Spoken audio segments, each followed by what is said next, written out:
अस्सलाम वालेकुम। आज के लेक्चर में हम कन्वर्जेंट, डाइवर्जेंट सीक्वेंस, मोनोटोनिक और बाउंडेड सीक्वेंस से रिलेटेड ये कुछ रिजल्ट्स हैं, इनको हम डिस्कस करेंगे।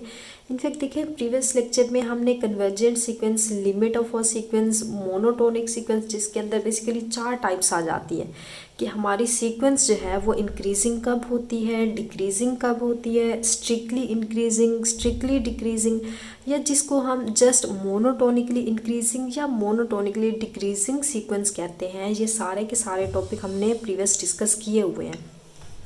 तो आज जस्ट उन्हीं टॉपिक से रिलेटेड ये हम थ्योरम्स को डिस्कस करेंगे। इंशाल्लाह नेक्स्ट लेक्चर के अंदर हम मिक्सअप करके कुछ सीक्वेंस लेंगे एज आ एग्जाम्पल, देन उसमें से हम फाइंड करेंगे कि कौन सी सीक्वेंस हमारी कन्वर्जेंट है, कौन सी डाइवर्ज कर रही है, कौन सी मोनोटोनिक है और कौन सी सीक्वेंस बाउंडेड हो रही है। जस्ट आज के लेक्चर में हम उन एग्जांपल्स को सॉल्व करने से पहले कुछ ये थ्योरम्स हैं, कुछ ये मेथड्स हैं, इनको हम डिस्कस कर लेते हैं ताकि इनको हम जब हम एग्जांपल्स करेंगे तो डायरेक्ट इसको हम अप्लाई कर देंगे। तो चलिए आज का अपना लेक्चर स्टार्ट कर लेते हैं। बिस्मिल्लाहिर्रहमानिर्रहीम। सबसे पहले तो देखिए, अगर कोई सीक्वेंस आपके पास इंक्रीजिंग सीक्वेंस आ रही है, अब यहाँ पे देखें जस्ट आपको इंक्रीजिंग की बात है कि इंक्रीजिंग का मतलब, या इंक्रीजिंग सीक्वेंस वो सीक्वेंस होते हैं जिसको हम मोनोटोनिकली इंक्रीजिंग भी कह सकते हैं। अब देखिए, इंक्रीजिंग सीक्वेंस में हमने प्रीवियस ये पढ़ा हुआ है कि ऐसी सीक्वेंस जिसमें हर अगली टर्म पिछली टर्म से ग्रेटर आ रही हो। कि फॉर एग्जांपल यहाँ पे मैं लिखूँ 1 2 3, ये हमारी यहाँ पे इंक्रीजिंग सीक्वेंस आ रही है।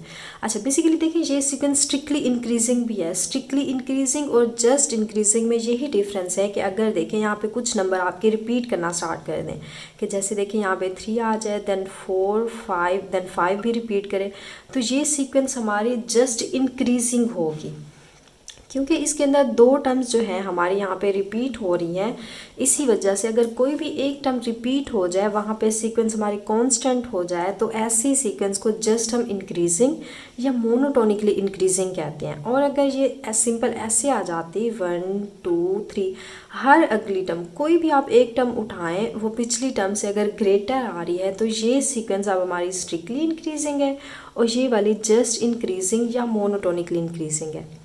अच्छा, तो थ्योरम हमें ये कह रहा है कि अगर कोई सीक्वेंस आपके पास, अब देखें इसमें इंक्रीजिंग सीक्वेंस के अंदर रिस्ट्रिक्शन थोड़ी कम होती है कि अगर कोई आपकी एक इंक्रीजिंग सीक्वेंस है, मींस के हर टर्म आपकी इंक्रीज होती जा रही है, मे बी वो कांस्टेंट भी हो सकती है एंड पे, and limit of a sequence exist, अगर उस सीक्वेंस एक्सन जिसको मैंने नेम दिया है, अगर उसकी लिमिट एग्जिस्ट कर जाए और उसका आंसर जो है वो एल आ जाए, तो ऐसी सीक्वेंस हमेशा हमेशा कन्वर्जेंट होगी। ये तो बेसिकली सिंपल सी बात है। अगर इंक्रीजेंट सीक्वेंस ना भी हो, अगर किसी भी सीक्वेंस की अगर लिमिट एग्जिस्ट कर जाए, तो वो हमें पता है कि वो कन्वर्जेंट सीक्वेंस होती है। बट इस थ्योरम में देखिए ख़ास बात क्या है, ख़ास बात ये है, इंक्रीजिंग अगर वो सीक्वेंस है और उसकी लिमिट भी एग्जिस्ट कर रही है, देन जो हमारा लिमिट पॉइंट आएगा, मीन्स के जो लिमिट का आंसर आएगा, जो कन्वर्जेंट पॉइंट आएगा, वो हमारा सुप्रीमम कहलाएगा। कि देखें, अब मैं कहती हूँ कि कोई मेरी सीक्वेंस है, वो यहाँ पे कन्वर्ज कर रही है, वो इंक्रीजिंग सीक्वेंस है। ऑब्वियसली बात है, जब वो इंक्रीज करते करते एट द एंड मुझे एक ऐसा पॉइंट मिल गया जो कि उसका कन्वर्जेंट पॉइंट है, तो ऑब्वियसली वो सबसे बड़ा पॉइंट हमारा होगा। और उस पॉइंट को, जिसको हमने एल का नेम दिया कि इस पर ये कन्वर्ज कर रही है, तो वहाँ पर वो एल होगा, वो हमारा सुप्रीमम हो जाएगा, क्योंकि हमारी सीक्वेंस ही इंक्रीजिंग है। और जो सबसे पहला नंबर होगा वो बेसिकली हमारा लेस नंबर होगा, तो वो लेस नंबर होने मीन्स के जो x1 हम फाइंड करेंगे, जो पहला नंबर होगा वो सबसे छोटा होगा इंक्रीजिंग सीक्वेंस की होने की वजह से, और जो एंड वाला हमारा नंबर होगा वो सबसे बड़ा सीक्वेंस का नंबर होगा, तो बड़ा होने की वजह से वो सुप्रीमम हो जाएगा। और सबसे स्मॉलेस्ट, बेसिकली मैं इसको अगर xn का नेम दे दूँ कि लास्ट पॉइंट मेरा l जो एग्जिस्ट कर रहा है वो xn है, तो ये हमारा l जो होगा सुप्रीमम बन जाएगा उस सीक्वेंस का। और जो फर्स्ट नंबर, सबसे पहला नंबर होगा, वो सबसे छोटा नंबर होगा उस सेट के अंदर, तो वो बेसिकली हमारा इन्फीमम बन जाएगा। अब सेम यही कॉन्सेप्ट अप्लाई होता है डिक्रीजिंग के अंदर, कि अगर हमारी सीक्वेंस जो है वो डिक्रीज़ कर रही है, अब यहाँ पे वो मोनोटोनिकली भी डिक्रीज़ कर सकते हैं या जस्ट डिक्रीजिंग भी हो सकती है। अगर कोई हमारी सीक्वेंस डिक्रीज़ कर रही है, तो बेसिकली उसमें नंबर देखें, सबसे फर्स्ट वाला जो नंबर होगा वो ग्रेटर होगा और जो सबसे एंड वाला नंबर होगा वो लेस होगा, क्योंकि हमारी सीक्वेंस ही डिक्रीजिंग है। इसको थोड़ा डेप्थ में जाके देखें, डिक्रीजिंग सीक्वेंस जो है तो उसका सबसे पहला नंबर जो होगा वो लेस होगा, सबसे एंड वाला जिस पॉइंट को वो कन्वर्ज कर रही है, अगर लिमिट एग्जिस्ट कर रही है तब ऐसा होगा, अगर एग्जिस्ट ही नहीं कर रही फिर तो आपके यहाँ पे सुप्रीमम इन्फीमम की तो बात है। इनफैक्ट यहाँ पे आपको सुप्रीमम मिल जाएगा अगर कन्वर्ज नहीं कर रही। अगर तो वो डिक्रीजिंग भी है और कन्वर्ज भी कर रही है तो इसका मतलब है डिक्रीजिंग होने की वजह से जो एंड वाला आपको नंबर मिलेगा जिस पे वो कन्वर्ज कर रही है, जो एल होगा वो आपका इन्फीमम बन जाएगा। और जो सबसे पहला नंबर होगा वो सबसे उस सीक्वेंस का बड़ा नंबर होगा जिसको मैंने x1 का नेम दिया है, तो वो बेसिकली उस सीक्वेंस का आपका क्या बन जाएगा, सुप्रीमम बन जाएगा। आप देखें, इसको मज़ीद क्लियर करने के लिए अगर मैं आपको एक एग्जांपल बताऊं कि फॉर एग्जांपल देखें, दोनों के एग्जांपल देख लेते हैं कि मैं कहती हूँ एक मेरी सीक्वेंस है, मैं यहाँ पे एक इंक्रीजिंग सीक्वेंस ले रही हूँ, तो मैं कहती हूँ मेरी सीक्वेंस है 0 1 2 3 4 एंड 5 5 5, ये आपकी रिपीट हो रही है 5 5। तो अब देखिए ये बेसिकली हमारी कन्वर्ज कर रही है ये सीक्वेंस। सबसे पहले तो देखिए ये हमारी इंक्रीजिंग सीक्वेंस है और यहाँ पे ये अल्टीमेटली इसकी जो लिमिट है वो एग्जिस्ट कर रही है, पूरी सीक्वेंस की नहीं कर रही। अब देखिए अल्टीमेट इंक्रीज करना ये भी हमने प्रीवियस किया हुआ है कि अल्टीमेट प्रॉपर्टी किसी भी सीक्वेंस की टेल में होती है। तो इस सीक्वेंस की अगर बेसिकली मैं टेल में देखूँ तो ये कन्वर्ज कर रही है 5 को, जो कि इस सीक्वेंस का सबसे बड़ा नंबर है। क्योंकि सीक्वेंस हमारी इंक्रीजिंग है तो कन्वर्ज ये 5 को कर रही है, क्योंकि हमारा लिमिट पॉइंट का आंसर यहाँ पे एल जो है वो 5 के इक्वल आ रहा है। तो अब सबसे बड़ा नंबर भी यही है, तो इट मीन्स ये सीक्वेंस का हमारा क्या बन जाएगा, सुप्रीमम बन जाएगा, क्योंकि सीक्वेंस हमारी इंक्रीजिंग आ रही है। और सबसे जो छोटा नंबर है इसमें देखें ये हमारा यहाँ पे इन्फीमम बन जाएगा। क्लियर हो की बात, ये हमारा इन्फीमम है। अच्छा सेम अब यहाँ पे अगर मैं एक डिक्रीजिंग सीक्वेंस ले लूँ, जैसे कि फॉर एग्जाम्पल मैं कहती हूँ मेरी एक सीक्वेंस है जिसमें ये नंबर्स पड़े हुए हैं 1 1/2 1/3 1/4 एंड सो ऑन, ये नंबर्स पड़े हुए हैं। तो देखिए अगर इसकी सीक्वेंस में देखूँ तो ये सीक्वेंस आपने पढ़ी हुई है ये 1/n की है, और इसका सबसे देखें ये सबसे पहले तो देखें डिक्रीजिंग सीक्वेंस है। इनफैक्ट ये स्ट्रिक्टली डिक्रीजिंग सीक्वेंस है हमारी, और ये कन्वर्ज भी कर रही है, स्ट्रिक्टली डिक्रीजिंग भी है और ये कन्वर्ज भी कर रही है। मीन्स इसकी लिमिट जो है वो एग्जिस्ट कर रही है। अगर इसकी मैं देखें लिमिट फाइंड करूँ 1/n, तो ये 1/∞, तो आंसर देखें 0। जब मैंने n को अप्रोच करवाया इन्फिनिट तो आंसर मुझे 0 मिल गया।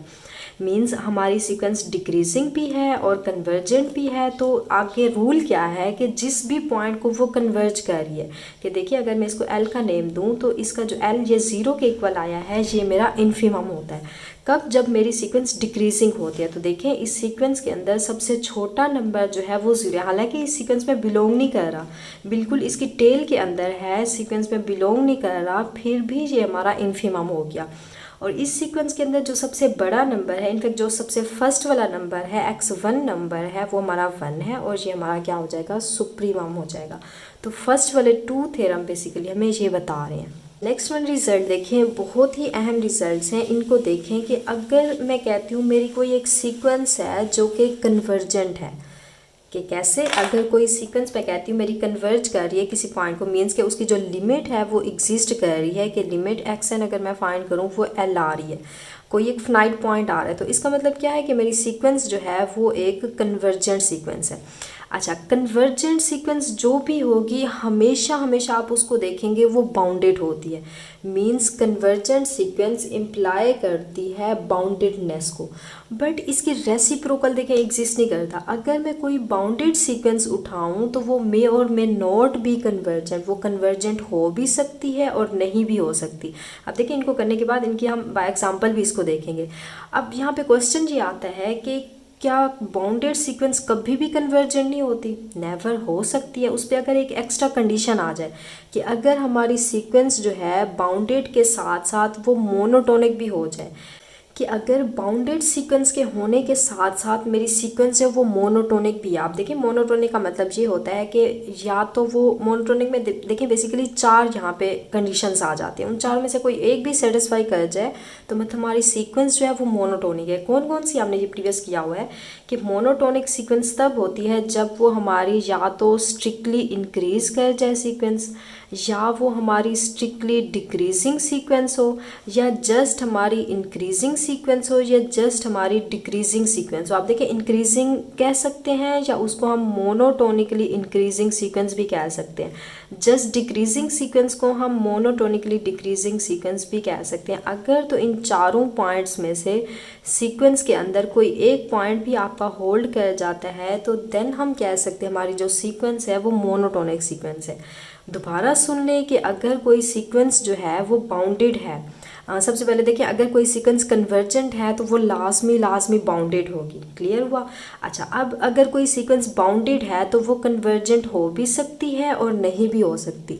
बट अगर बाउंडेड के साथ साथ हमारी सीक्वेंस मोनोटोनिक भी हो जाए तो वो हमेशा कन्वर्जेंट होगी। कि अगर सीक्वेंस मेरी मोनोटोनिक है देन बाउंडेड सीक्वेंस कन्वर्जेंट होगी और कन्वर्जेंट हमेशा बाउंडेड होगी। ये डबल साइडेड कंडीशन तब अप्लाई होती है जब हमारी सीक्वेंस जो है वो मोनोटोनिक हो जाए। अगर हमारी सीक्वेंस मोनोटोनिक नहीं है तो उसका मतलब ये होगा कि वो कन्वर्जेंट अगर है तो लाजमी वो बाउंडेड होगी। बट बाउंडेड को हम कभी भी नहीं कह सकते कि वो कन्वर्जेंट होगी, वो हो भी सकती है और नहीं भी हो सकती। देन अगर इसके रेसिप्रोकल देखा जाए अनबाउंडेड फंक्शंस को, कि अनबाउंडेड सीक्वेंस हमेशा वो डाइवर्ज करेगी। कभी भी ऐसा नहीं हो सकता अगर आपकी सीक्वेंस कन्वर्ज कर रही है और वो अनबाउंडेड हो जाए, नेवर, ऐसा नहीं हो सकता। अनबाउंडेड सीक्वेंस हमेशा डाइवर्ज करेगी। अच्छा, नेक्स्ट इसके बाद आता है कि क्या डाइवर्जेंट सीक्वेंस हमेशा अनबाउंडेड होगी? नेवर, ऐसा भी नहीं हो सकता। अनबाउंडेड सीक्वेंस अगर आपके पास कोई है तो वो हमेशा डाइवर्ज करेगी। बट कोई भी डाइवर्जेंट सीक्वेंस आप उठा लें, ज़रूरी नहीं है कि वो अनबाउंडेड हो जाए, वो बाउंडेड भी हो सकते हैं। जैसे कि यहाँ पे हमने देखा कि बाउंडेड सीक्वेंस मे और may not be convergent. Same इसी तरह अगर कोई सीक्वेंस आपकी आ जाती है डाइवर्जेंट तो वो बाउंडेड भी हो सकती है, वो अनबाउंडेड भी हो सकती है। बट अनबाउंडेड सीक्वेंस हमेशा आपकी डाइवर्ज करेगी। तो ये आपके थे बेसिक रूल्स। जब आप लिमिट फाइंड करते हैं किसी भी सीक्वेंस के तो बेसिकली इन्हीं रूल्स को आपने माइंड में रखना है। बहुत ही अहम रूल्स हैं, इन्हीं को यूज़ करके इंशाल्लाह नेक्स्ट लेक्चर में हम बहुत सारी एग्जांपल्स करेंगे सीक्वेंस से रिलेटेड। अच्छा, अब ये लास्ट वाले जो 5 रूल्स लिखे हुए हैं इनको मज़ीद अंडरस्टैंड करने के लिए देखिए हम यहाँ पे कुछ एग्जांपल्स को ले लेते हैं। सबसे पहले हमने बात की कि कोई कन्वर्जेंट सीक्वेंस है तो वो हमेशा बाउंडेड ही होगी। आप यहाँ पे कोई भी आप सीक्वेंस उठा लें जो कि आपकी कन्वर्ज कर रही है, कि देखें फॉर एग्जांपल जैसे अभी हमने बात की 1/n की, तो 1/n की जब हमने लिमिट फाइंड की थी तो ये हमारी एक कन्वर्ज कर गई 0 को, तो मीन्स कि ये कन्वर्जेंट सीक्वेंस है। जब n हमने अप्लाई किया इन्फिनिट तक तो ये यहाँ पे कन्वर्जेंट सीक्वेंस है। तो अगर इसको आप गौर से देखें तो ये सीक्वेंस आपकी बाउंडेड भी है। बाउंडेड सीक्वेंस कौन सी होती है? जिसके अंदर सुप्रीमम इन्फीमम भी होल्ड कर जाए। अगर रफ लैंग्वेज में देखें, वैसे तो बाउंडेड सीक्वेंस की ये डेफिनेशन होती है कि xn का अगर आप मोड फाइंड करें तो हमेशा ये लेस और इक्वल टू m होता है। ये भी हमने बहुत अच्छे से बाउंडेड सीक्वेंस, इनफैक्ट इस पर मेरा एक सेपरेट लेक्चर है बाउंडेड सीक्वेंस पे। तो अगर आपका ये क्लियर नहीं है तो काइंडली आप प्रीवियस लेक्चर्स में देख लें, सर्च करें वहाँ पे बाउंडेड सीक्वेंस को तो आपके पास आ जाएगा। इनफैक्ट इसके प्रीवियस जो लेक्चर है वो बाउंडेड सीक्वेंस का ही था। अच्छा, अब इसको अगर ज़रा ओपन करें तो आपका ये यहाँ पे मोड की डेफिनेशन ये कहती है ये प्लस हो जाएगा और ये यहाँ पे माइनस होगा। अब कुछ बुक्स में ऐसे भी होता है कि -m को यहाँ पे कैपिटल, यहाँ पे स्मॉल m से डिनोट किया जाता है और जो सुप्रीमम होता है उसको यहाँ पे कैपिटल M से। दोनों डेफिनेशंस एक ही बात है, सेम है।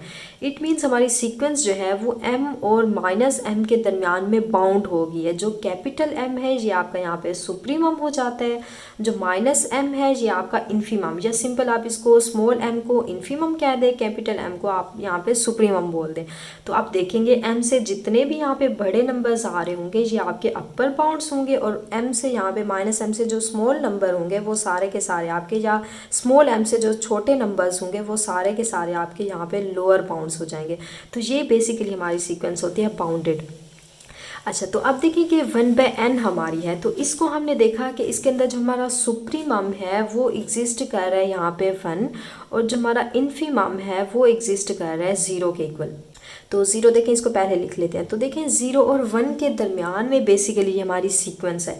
तो इट मीन्स हमारा सुप्रीमम 1 है, इन्फीमम 0 है। तो अगर 1 से जितने भी बड़े इन्फिनिट तक मैं नंबर्स लूँ तो ये सारे इसके अपर बाउंड हो जाएंगे और 0 से स्मॉल जितने भी मैं नंबर्स लूँ ये सारे के सारे इसके लोअर बाउंड्स हो जाएंगे। तो देखें upper bound, lower bound, supremum, infimum सारा कुछ मुझे यहाँ पे मिल गया। तो ये चीज़ हमें ये बता रही है हमारी सीक्वेंस जो है वो बाउंडेड है। हालांकि सीक्वेंस हमने कन्वर्जेंट ली थी, तो यहाँ पे थ्योरम ये कह रहा है कि हर कन्वर्जेंट सीक्वेंस आपकी हमेशा बाउंडेड होती है। तो ये हमने एग्जांपल देख ली। अच्छा, नेक्स्ट वो कहते हैं कि अगर कोई सीक्वेंस आप बाउंडेड उठाएं तो वो ज़रूरी नहीं है कि वो कन्वर्ज करे। अगर इसकी मैं आपको यहाँ पे एग्जांपल बताऊँ कि एक सीक्वेंस हमने पढ़ी थी xn इक्वल -1 की पावर n। अब सीक्वेंस में हमें पता है n जो होता है basically set of natural number होता है। सीक्वेंस भी बेसिकली एक फंक्शन होता है। ये एक ऐसा फंक्शन होता है जिसकी जो डोमेन होती है वो सेट ऑफ नेचुरल नंबर होते हैं, उसकी रेंज जो होती है वो रियल नंबर्स होते हैं। तो देखें इसकी डोमेन में अगर मैं n को वेरी करूँ, यहाँ पे set of natural number put करूँ, तो ये सीक्वेंस देखें कैसे बनेगी। -1 होगा, उसके बाद -1 का स्क्वायर जब लूँगी तो 1 आ जाएगा, जब मैं क्यूब लूँगी अगेन -1, जब पावर 4 आएगी तो 1 पावर 5 आएगी, यहाँ पे ओड होने की वजह से -1 तो स्वान। तो अब देखिए ये -1 और 1 जस्ट ये दो नंबर्स इस सीक्वेंस के अंदर पड़े हुए हैं। तो इसका मतलब क्या हुआ, ये भी हमारी एक ओसिलेटरी सीक्वेंस तो है, -1 और 1 के दरमियान में है। तो ये ओसिलेटरी, कभी -1 आंसर आ रहा है, कभी +1, कभी -1, कभी +1। तो ये -1 और +1 के दरमियान ये ओसिलेट कर रही है। तो मीन्स ये सीक्वेंस भी हमारी देखें बाउंडेड सीक्वेंस है कि अगर मैं -1 से यहाँ पे सबसे पहले तो देखें इस सेट का सबसे बड़ा एलिमेंट हमारा 1 आ रहा है, तो ये 1 जो है ये इसका सुप्रीमम हो जाएगा। और इस पूरी सीक्वेंस में सबसे स्मॉल नंबर जो आ रहा है वो -1 आ रहा है, भले वो रिपीट हो रहा है, तो ये इसका इन्फीमम हो गया। अब देखिए सुप्रीमम 1 है, तो 1 से जितने भी बड़े नंबर्स मैं लूँगी वो सारे अपर बाउंड हो जाएंगे। सेम -1 से छोटे जो भी मैं नंबर लूँगी वो सारे के सारे हमारे लोअर बाउंड हो जाएंगे। तो इट मीन्स अब ये हमारी -1 पावर n सीक्वेंस जो है ये एक बाउंडेड सीक्वेंस है। बट इसको देखें ये कन्वर्ज नहीं कर रही, किसी भी पॉइंट को कन्वर्ज नहीं। अगर मैं इसका कन्वर्जन पॉइंट -1 ले लूँ तो मे भी इसका एंड पॉइंट -1 ना हो, ये 1 पे जाके स्टॉप हो जाए। तो हमें नहीं पता, इसके बेसिकली कन्वर्जिंग पॉइंट दो पॉसिबल हो सकते हैं। तो ऐसा कभी भी नहीं हो सकता कि आपके लिमिट के दो डिफरेंट आंसर आ जाए। तो मीन्स कि आप ये सीक्वेंस हमारी कन्वर्ज नहीं कर रही। तो इसके हमने काउंटर एग्जाम्पल भी देख ली कि हमारी जो बाउंडेड सीक्वेंस है ज़रूरी नहीं है वो कन्वर्जेंट हो जाए। अगर मैं 1/n को देखूँ तो ये मेरी बाउंडेड सीक्वेंस थी, तो ये बाउंडेड सीक्वेंस ऐसी थी ये कन्वर्ज भी कर गई। बट ये -1 पावर n ये बाउंडेड सीक्वेंस तो थी बट ये कन्वर्ज नहीं की। बट देखिए अगर कन्वर्जेंट सीक्वेंस है तो हमेशा वो बाउंडेड होगी। अगर मैं इसको देखूँ ये कन्वर्जेंट नहीं है तो अब मैं इसके बारे में कुछ नहीं कह सकती, ये बाउंडेड हो भी सकती है और नहीं भी हो सकती। बट ये 1/n जो थी ये मेरी कन्वर्जेंट सीक्वेंस होने की वजह से आप इसको चेक ना भी करें, बगैर चेक कि आप कह सकते हैं कि ये बाउंडेड अगर है तो ये लाजमी आपकी कन्वर्जेंट अगर है तो ये लाजमी आपकी सीक्वेंस होगी वो बाउंडेड होगी। अच्छा, एक तो और एग्जांपल्स भी हम देख लेते हैं। बेसिकली मज़ीद एग्जांपल्स इसकी थोड़ी जो डिफ़िकल्ट एग्जांपल्स हैं वो इंशाल्लाह हम नेक्स्ट लेक्चर में करेंगे। थोड़ी इजी एग्जांपल्स हम यहाँ पे हम देख लेते हैं। देखिए एक और एग्जांपल हम लेते हैं कि अगर हमारी सीक्वेंस जो है xn इक्वल आपको यहाँ पे sin थीटा गिवन है, या एक और मैं यहाँ पे ले लूँ xn सीक्वेंस है आपको यहाँ पे कोसाइन थीटा गिवन है। तो अब देखिए इसका ग्राफ जो होता है बेसिकली ये आपकी रिपीटिंग होती है। अगर इसकी आप रेंज देखें कि यहाँ पे कोसाइन थीटा हो या साइन थीटा हो, इसकी जो रेंज होती है आपको पता है ये -1 और 1 के दरमियान में होती है। जो भी आप इसमें वैल्यू पुट करें जो इसका आंसर हमेशा आता है -1 और 1 के दरमियान में ही आता है। अगर आप इसके अंदर जो n है, अगर मैं इसको अब यहाँ पे थीटा की बजाय यहाँ पे n दे दूँ, हमारी सीक्वेंस क्या होती है कि आप set of natural number means के n को आप यहाँ पे वेरी करें 1 2 3 मीन्स के सारे सेट ऑफ नेचुरल नंबर्स अगर आप इसमें पुट करें तो कभी भी ऐसा नहीं हो सकता इसकी रेंज जो है -1 और 1 से बाहर चली जाए। या तो आंसर 0 पॉइंट समथिंग में आएगा या -1 से इनफैक्ट वो छोटा -1 से बड़ा हो जाएगा या 1 से छोटा, रेंज इसकी यही रहेगी। तो इसका मतलब ये हुआ हमारी सीक्वेंस जो है यहाँ पे ये बाउंडेड सीक्वेंस हो गई है, -1 और 1 के दरमियान में ये बाउंड कर गई है। अच्छा, अब ये हमने देख लिया ये सीक्वेंस बाउंडेड है। तो बाउंडेड क्या कहती है हमें सीक्वेंस के वो कन्वर्जेंट हो भी सकती है और नहीं भी हो सकती। हम एग्जैक्ट नहीं बता सकते कि हमारी सीक्वेंस जो है वो कन्वर्जेंट है। तो बेसिकली ये हमारी अनबाउंडेड सीक्वेंस है। तो अगर आप इसको गौर से देखें, इसको चेक करें, इसकी ये सारी वैल्यूज़ इसमें पुट करें तो आप देखेंगे कि हमारी दोनों कन्वर्जेंट सीक्वेंस नहीं है, कि ये किसी भी स्पेसिफिक पॉइंट को जाके कन्वर्ज नहीं कर। तो ये बाउंडेड सीक्वेंस है। तो बाउंडेड सीक्वेंस इंप्लाई करती है कि मे और मे नॉट बी कन्वर्जेंट हो भी सकती है और नहीं भी हो सकती। तो बेसिकली ये आपकी सीक्वेंस जो है ये नॉट कन्वर्जेंट आ गई है। क्लियर होगी बात। तो चलें फिर आज के लिए इतना ही काफ़ी। इंशाल्लाह आप देखिए इन थ्योरम्स को बहुत अच्छे से रिवाइज करें, बहुत अच्छे से क्लियर करें। अगर कोई आपको डिफ़िकल्टी आ रही है तो मुझसे ज़रूर पूछें, इंशाल्लाह मैं आपको ज़रूर रिप्लाई करूँगी। तो ये अगर आपको थ्योरम्स आते हैं तो इन्हीं थ्योरम्स को आप रिवाइज कर लें। तो इन्हीं थ्योरम्स को यूज़ करके इंशाल्लाह नेक्स्ट लेक्चर में हम बहुत ही अच्छी अच्छी एग्जांपल्स को देखेंगे जिनके अंदर ये थ्योरम्स आपके बहुत ज़्यादा यूज़फुल होंगे। तो काइंडली सबसे पहले इन थ्योरम्स को आप रिकॉल कर लें। तो ये सारे थ्योरम्स आपको फिंगर टिप्स पे आने चाहिए। तो जब हम एग्जाम्पल करेंगे तो मुझे पूछने बताने की ज़रूरत ना पड़े, आपने खुद ही ये मुझे बताने हैं। क्लियर होगी बात?